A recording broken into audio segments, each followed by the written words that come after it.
السلام علیکم ورحمۃ اللہ وبرکاتہ۔ محترم سامعین کرام، بدعتوں کے رواج پانے کے بہت سارے اسباب ہیں۔ ان اسباب میں سے ایک اہم سبب سنت سے جہالت ہے۔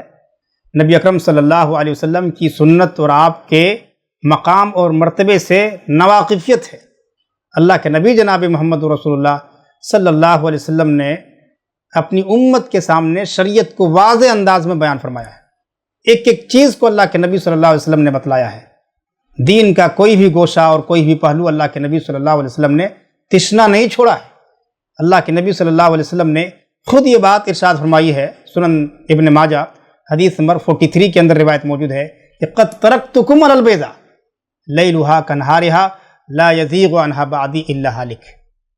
نبی اکرم صلی اللہ علیہ وسلم نے فرمایا کہ میں نے تمہیں ایک ایسے روشن راستے پر چھوڑا ہے، لیلھا کنہارھا، اس کی رات بھی دن کی طرح روشن ہے، لا یزیغ عنھا بعدی الا ہالک، اس راستے سے وہی آدمی بھٹک سکتا ہے جو ہلاک ہونے والا ہو، لا یزیغ عنھا بعدی الا ہالک۔ تو دین بالکل واضح انداز میں امت مسلمہ کے سامنے اللہ کے نبی صلی اللہ علیہ وسلم نے چھوڑا، اور اللہ کے نبی صلی اللہ علیہ وسلم نے ارشاد فرمایا، صحیح مسلم حدیث نمبر 1599 کے اندر موجود ہے کہ ان الحلال بین والحرام بین وبینہما مشتبہات لا یعلمہن کثیر من الناس فمن اتقى الشبہات فقد استبرأ لدینہ وعرضہ ومن وقع فی الشبہات وقع فی الحرام۔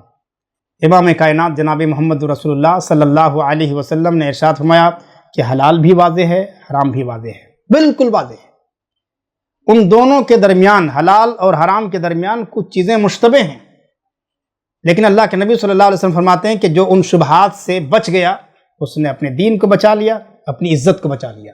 ومن وقع فی الشبہات، جو ان شبہات میں واقع ہو گیا، پڑ گیا، تو وہ حرام کے اندر پڑ گیا۔ اس حدیث سے یہ بات ثابت ہوتی ہے کہ حلال بھی واضح ہے اور حرام بھی واضح ہے۔ کچھ چیزیں اگر مشتبہ ہیں تو ان مشتبہات سے، ان شبہات والی چیزوں سے اپنے آپ کو بچانا چاہیے۔ نبی اکرم صلی اللہ علیہ وسلم پر ایمان لانے کی جو تقاضے ہیں نا، اس کو پورا نہ کرنے کا نتیجہ ہے کہ ہم بدعات اور خرافات کے دلدل میں دھنستے ہوئے چلے جا رہے ہیں۔ اللہ کے نبی صلی اللہ علیہ وسلم پر ایمان لانے کا تقاضا یہ ہے کہ آپ کی سنت کو جانا جائے، آپ کی سیرت کو پڑھا جائے، آپ کی شخصیت کو جانا اور سنا جائے۔ آپ صلی اللہ علیہ وسلم کب پیدا ہوئے، اللہ کے نبی صلی اللہ علیہ وسلم نے کس انداز کی تربیت پائی، نبی بنائے جانے کے بعد نبی اکرم صلی اللہ علیہ وسلم نے کس طرح سے لوگوں کے سامنے دعوت کو پیش کیا، اور صحابہ کرام رضوان اللہ تعالیٰ علیہم اجمعین نے کس خلوص کے ساتھ آپ کی اتباع اور آپ کی پیروی میں اپنی جانوں کا نذرانہ پیش کیا، ان تمام چیزوں کو جاننے کی ضرورت ہے، پڑھنے کی ضرورت ہے۔ آپ صلی اللہ علیہ وسلم کی سیرت پر بہت ساری کتابیں لکھی ہوئی ہیں، اس کو پڑھنا چاہیے، بالخصوص رحمۃ للعالمین پڑھنا چاہیے۔ علامہ قاضی سلیمان منصور پوری رحمۃ اللہ علیہ کی لکھی ہوئی کتاب ہے، اس کو پڑھنا چاہیے۔ اسی طرح سے الرحیق المختوم مطالعے میں رکھنا چاہیے۔ یہ سیرت کے عالمی مسابقے میں یہ فرسٹ آنے والی کتاب ہے، الرحیق المختوم۔ علامہ صفی الرحمن مبارک پوری رحمۃ اللہ علیہ نے اس کتاب کو لکھا ہے، اس کو پڑھنا چاہیے۔